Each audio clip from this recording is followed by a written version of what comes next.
Be ready. 5 seconds.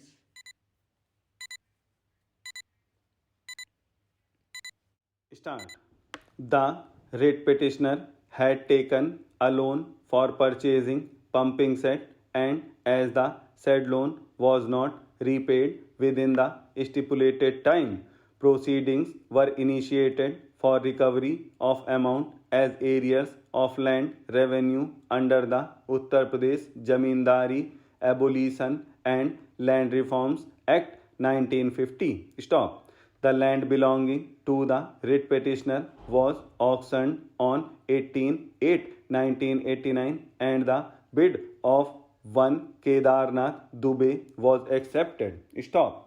The writ petitioner filed objection under Rule 285 of the Uttar Pradesh Jamindari Abolition and Land Reforms Rules 1953. Stop.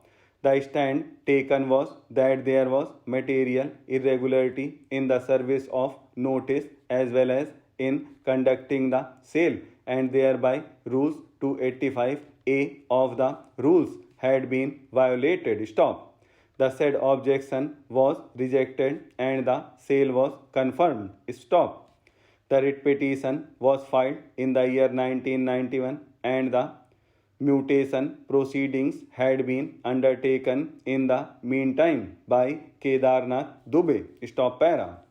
In the counter affidavit filed before the High Court, the stand taken was that the order of the concerned authority, that is the Commissioner, Gorakhpur Division, Gorakhpur, dated 7/1/1991, clearly indicated that the plea of the writ petitioner was untenable. Stop. When the amount along with interest and other dues were not paid, the bank had requested for recovery proceedings. Stop.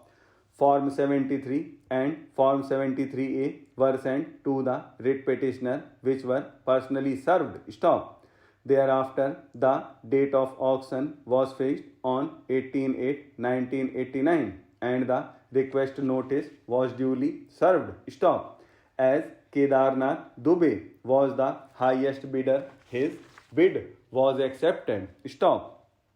Considering the materials on record, it was found that the requisite procedure and the prescribed rules had been followed, and there was no necessity for interfering in auction. Stop. It was indicated that the loan account had already been closed on 5/2/1991, as the entire amount had been recovered by sale of the land. Stop. It was highlighted with reference to the order dated 7/1/1991 that the writ petitioner was a habitual loan taker and had defaulted on many occasions in repaying the loans. Stop. The writ petitioner filed a rejoinder affidavit stating that there was no compliance with the requirements of confirmation. Stop.